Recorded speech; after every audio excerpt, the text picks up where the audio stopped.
Merkle's a company that does three things really well. It understands big data, it understands CRM and how to develop customer insights, and then knows how to take that data and use it to really drive a great, compelling, and highly effective shopping experience for retailers. And that's what Merkle does. And Fifth Finger is the mobile division of Merkle, in effect, on that consumer experience layer of the business. More importantly, NARS Cosmetics is an amazing brand. It was founded in 1994 by Francois NARS, who is a French makeup artist and photographer. And it's really his vision for the brand is what it's about. And it began as 12 lipsticks, a series of lipsticks that were featured in Barney's. And it's evolved now and it's really well known for its edgy but sophisticated brand of cosmetics. And its connection to the world of fashion is the key thing. And it was acquired by Shiseido in 2000, so it's part of a much larger international organization now. And about a year or so ago, NARS were looking at their site stats, speaking to customers, looking at the industry, and seeing that there was really, as you guys all know, a big uptick in usage of phones and tablets, and so they felt like it was really important to address this and meet the expectations of customers and do something with mobile and tablet beyond their desktop sites. They had a desktop site, no mobile, no tablet. And so they kicked off a project to really address that, put together a mobile site, put together a tablet site, and do that. So this case study goes through that process. Their goal was very much just to roll out these two things.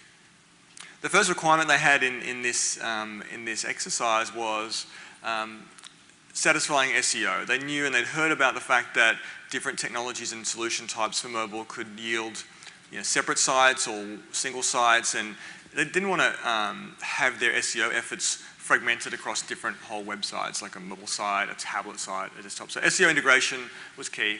Also wanted to satisfy and fix the problem that a lot of retailers were having with deep linking and social links. So as you guys might know, you're on your phone, you hit a link on an email and it goes through to a desktop site experience. It's pretty cool, uncool. So I wanted to fix that and that cross-referencing, make that all work. And then also wanted to have the ability to really have a customized experience. So Jeanette wanted to have the phone be really specific to what the phone should be and have it really on brand, but yet have it highly functional. And thinking about the use case for the user on the go, the shopper on the go. And then lastly, they wanted to really get to market quickly. It's obviously critical for all of us nowadays with mobile growing so fast. Get to market quickly, but also have a site and a solution and a technology that was very maintainable, one which they could maintain with that huge amount of investment ongoing, and not end up with 2 or 3 different websites, which is obviously a headache to maintain. So that was their requirements. And they spoke to a number of different mobile partners out there, mobile vendors, and they came across two specific types of solution. One was a more siloed, standalone m.narscosmetics.com type of solution on the left there. And that was great for speed to market. You could give it to a vendor, they could run up a site and get it live done. And also gave the ability to do a really customized experience. You could create a completely new site and do whatever you wanted to do. And that would involve page parsing and the rest of it. The other types of solutions and offers and proposals they got were around responsive design, where folks would come in and say, hey, we can rebuild your entire e-commerce site responsively and make it all work across all devices and make it all great and sexy. But it's not quick to launch. To do that is a huge undertaking. It's not that customizable, but it does address these 3 needs around SEO and deep linking and so forth. So that was the trade-off. And then they came across Fifth Finger as one of the options in the mix. And our pitch, which was magical, of course, with all the ticks and all the boxes, but no, seriously, we have a technology which does and brings together the best of both those worlds. And I'll talk to you about that very quickly, just to share with you the difference here. So our solution takes the existing site and transforms it to work on tablet and phone, but with a single URL. So it's still one site, it's still one code base, and it's a bit hard to believe, but here's how it works. So we sit down with the client, we define how do we take the desktop site, how do we take the different content areas, the product features, checkout flow, and how do we manipulate that and reform that to fit on the different screen sizes. It's a one-off exercise. We then insert a single line of JavaScript code into your desktop site, and it's a bit like a Google Analytics tag, for example, that goes on the site, And then when the phone loads your particular site up, it loads a particular page on the phone or tablet, the device is now smart through the use of this technology and knows that it's on a different device screen size, and it will actually relay out the page responsively. Even if it's a legacy site that was built 10 years ago, it can do this. So it's really quite amazing to watch. And that's what we did with NARS. And so that was really the way we approached it. I won't go into super nerdy detail, but this is basically what happens. This is the rendering pipeline for the device, and it goes through all these steps to optimize the site and make it fast and make it super cool to render. So that's the technology. Enough about us. I wanted to share today some of the learnings that we've had through the process, and Jeanette will talk more about this as we sit down and jam. But let's talk about the project. So the outcome of the exercise was a mobile site, and grab your phone and pull it up and have a look at it. It's narscosmetics.com, and it's an amazing site. Like, I'm very biased, of course, but I think it's one of the best looking mobile sites in the market today.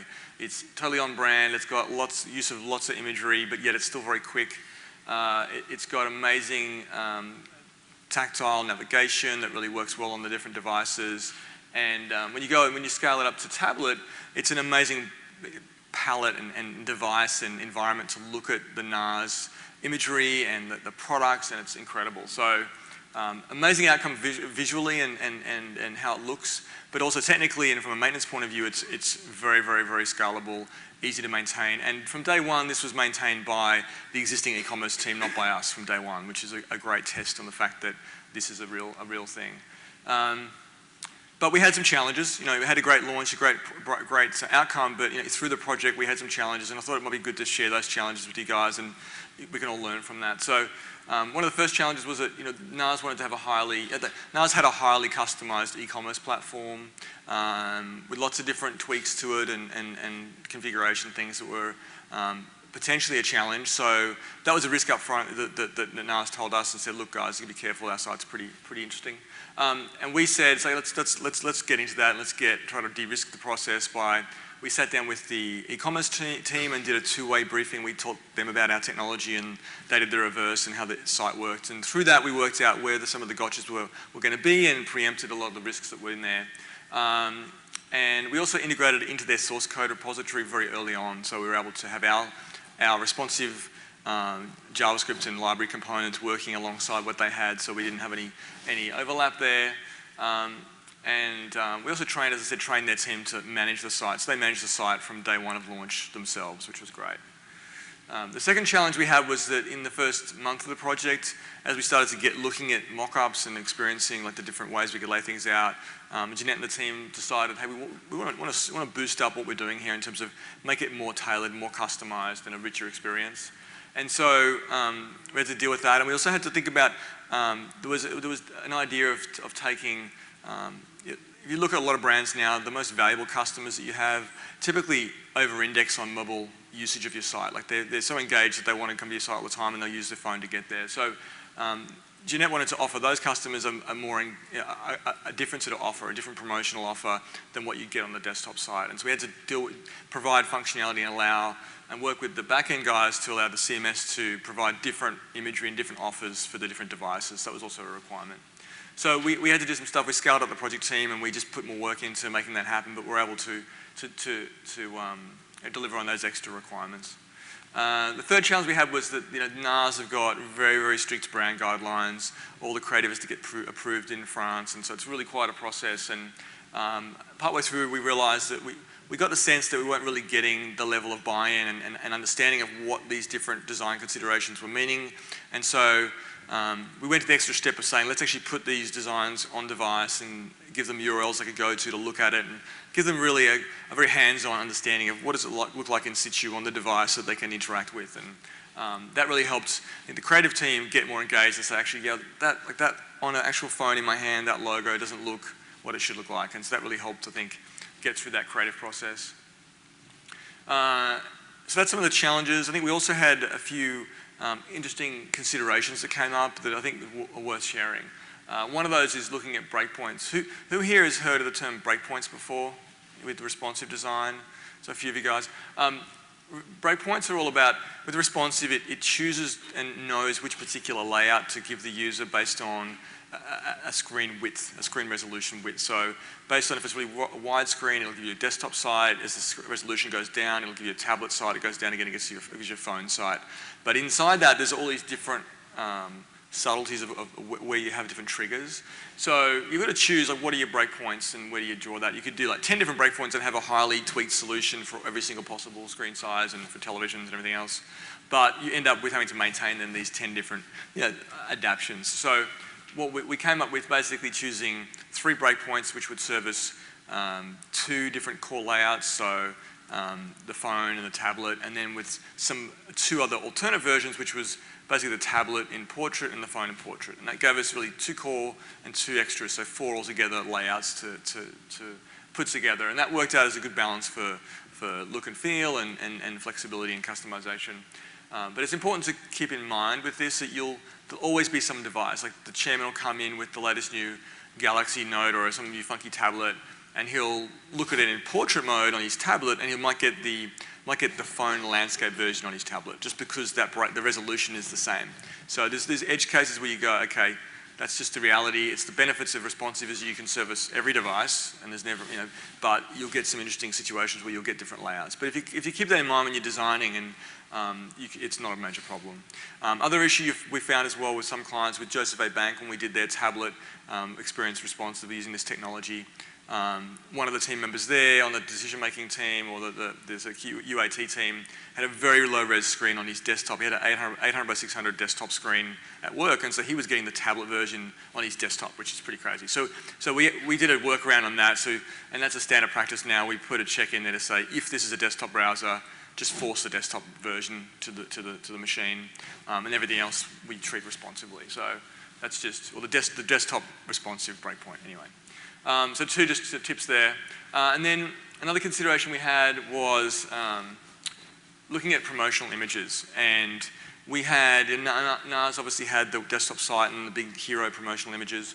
And if you put those on see over here on the left-hand side, if you put the desktop promo image on a phone, the fonts are unreadable. Like, they're so small because it's just the way they do the awesome designs on the desktop. So we had to go through the process of saying, do we want to go and, does NARS want to have an extra step to create a secondary version of the promotional images for phone so we can make them readable? And they decided to do that. They would rather, the option was to scale up the fonts on the desktop site, and that's where the mobile first approach comes in. If you go mobile first, you'll go design fonts for phone, and then you'll scale it up to really big, huge fonts on the PC. And NARS didn't want that. That was too off-brand for them. So we ended up with their decision to go with 2 different promo images, and so that was fine.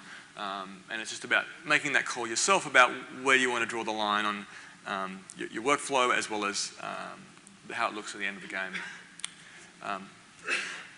We also talked about gestures. A lot of folks talk about leveraging the touch gestures of these great devices on tablet and phone. And so that means pinch and zoom and swiping and all that great stuff. So how do you deal with that? And we actually tried quite hard. We have some in there, like with the carousel, it's nice and swipeable and different pieces, but we tried to force gestures in there a little bit too hard at some point during the process. We looked at, on the desktop, we have a rollover state, so you can roll over and you can get little extra text about the product. And on tablet, you don't have any rollover, it's just tap and go. It's there's no rollover event. So we explored different visual treatments for having a little arrow that would draw out and give you that indicator you could swipe to get that information, or a little eye icon to show you could tap that. And it really took away from just showing the hero being the product images and detracted from the products themselves. And so we decided, look, let's let it go. Let's not force gestures in here just for the sake of it. Let's let it go and just go, well, if you want to find out about that product, just tap on it and look at the product details in the full view of the product. So that was just another learning for the process of not go overzealous on that gestures. And the last consideration we found was font size. Font size is somewhat obvious. Like, yeah, we're going to increase the font size for tablet because that's what you do. But we found that we just kept, after design iteration, we kept increasing the font size again and again and again to get to like the optimal font size. So one tip would be, take what you think the font size should be as an increase, and then double that font size, and then double that again. And that's probably about the right font size you want to get to on tablet, because it'll save yourself probably 3 or 4 revs on the design, so if you do it that way.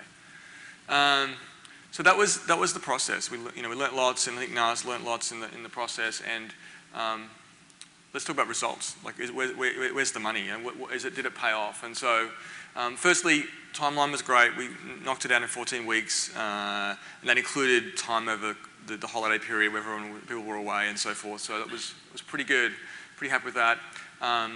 And the proof's in the pudding here with conversions. So before we launched with the mobile version, we had just the PC site on the phone. So obviously pretty limited functionality. So we increased the checkout conversion rate by 54% for phones, which was huge, and somewhat expected. And on the tablet, we had quite a good bump, like 25% increase a quarter bump in conversion rate on the tablets as well through the responsification of the site, which is huge. So that made it all worthwhile from a financial point of view, let alone the increase in customer satisfaction and enjoyment of the site. So really great results. And in summary, we came to the party to help this happen, and we're really proud to be able to work with such a great brand like NARS. I think the customization and speed to market are really what we bring to the table as Finger. So, but that's enough about us. Let's get Jeanette to come up on stage, and I can quiz her on a few questions, and then I'll hand it to you guys to ask any questions that you have of this little experience. Okay, so when you were going through the process, what were you looking for in? And this is a bit. What did you look for in a partner, like choosing a partner? What were the key things you were looking for? So we were definitely looking for a partner that had a flexible solution with reasonable costs. We wanted somebody who had expertise in this space. At the time that we were launching this project, we had extremely limited bandwidth on our own internal teams, so we needed a partner that was great at project management because we needed to lean on them, as well as they were able to deliver a quality solution, so there wasn't going to be a lot of back and forth with a buggy solution. Nice, okay. And how did you find the process of taking the site responsive? Were there any unexpected things that came up that you weren't?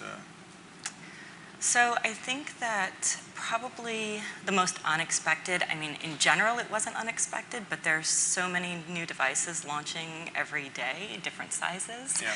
And when we kicked off the project, like for instance, we weren't expecting iPad mini.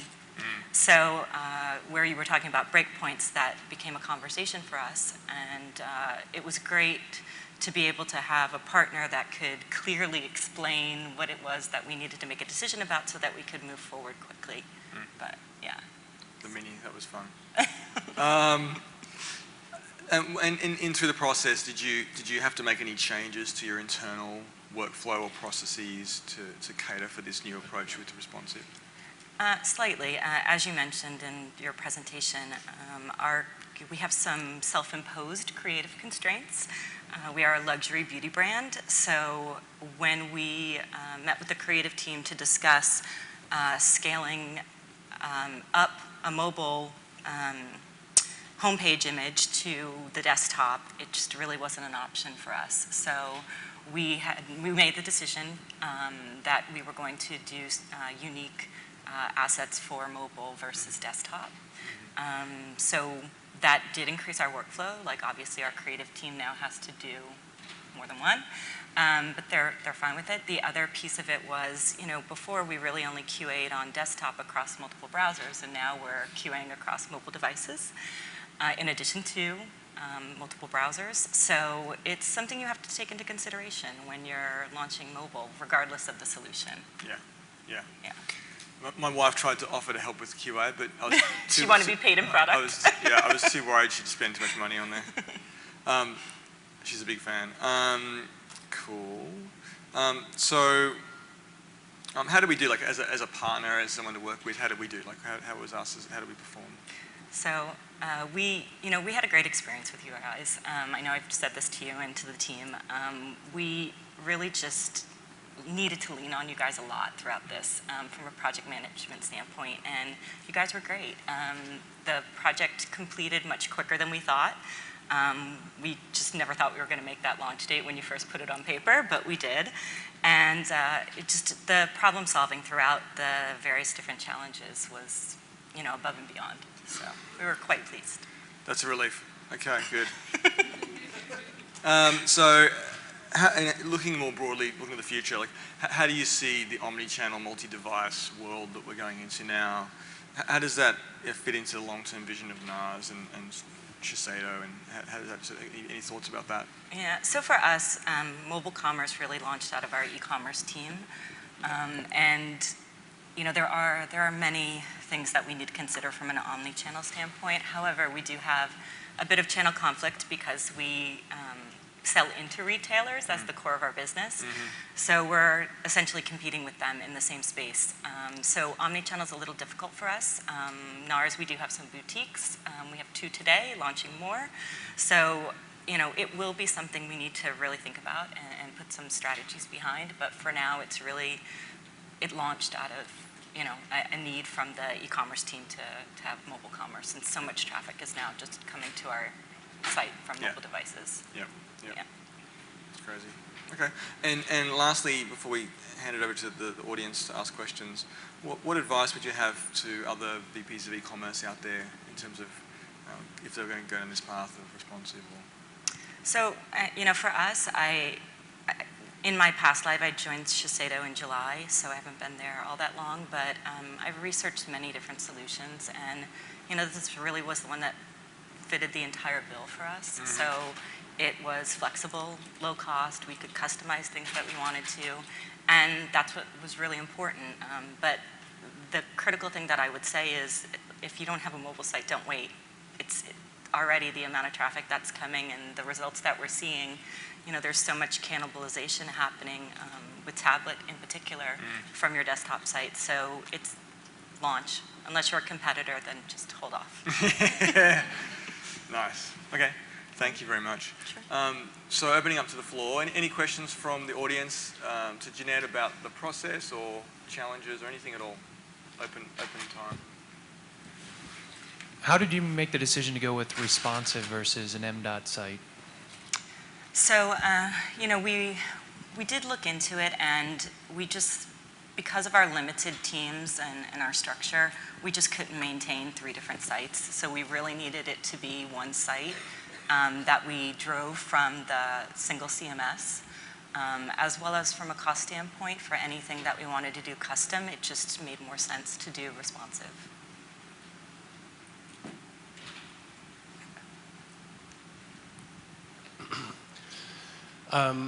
If you were unable to maybe work with somebody as fantastic as Fifth Finger, and you were maybe a smaller company, but the mobile part was very important to you based upon the data that you saw, what would you do to make headway into optimizing that particular device or devices on mobile without like necessarily going full Monty into it and maybe even breaking the bank? Yeah, I mean, I think that if you're not able financially to launch mobile in any way, shape, or form, I think you just have to be very conscious of what you're doing on your desktop site, and you have to keep in mind that there's no rollover. So you just, you know, you have to alter your desktop site. Hi. How long did it take to launch? It was 14 weeks. Yeah. And it was over the holiday, Christmas holiday, so probably could have been 10.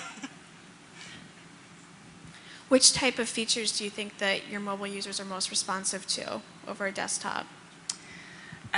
You know, I think that what was important for us, what we took into consideration, was just the different screen sizes and how we could deliver that information without too much noise in the way. So we really cleaned it up, but kept our branding and our image so that they didn't feel like they were on somebody else's site, just representing the NARS, selling the NARS brand. So I think that it was important for us to maintain that brand image at the same time as being able to make it easier for them to navigate and shop or just explore the products.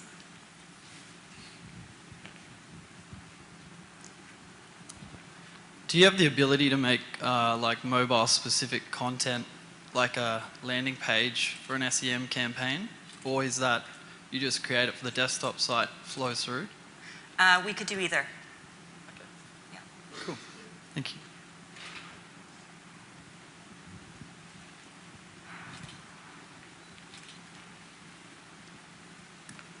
How was the transition, if there was one, from your fifth finger to NARS from a support perspective? So it's been pretty seamless. We launched on January 11th, and we've handed it over to our platform provider for go-forward maintenance, and it's been fine so far. No issues.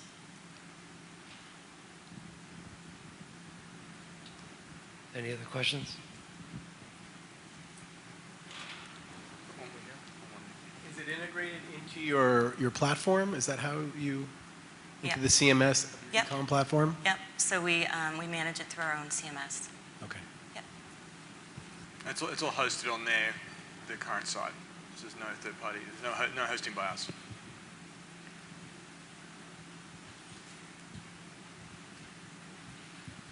Have you noticed any difference in site speed performance? In the sense of it being any slower, no. Our existing desktop has little laggy issues, but there's no difference that we've noticed.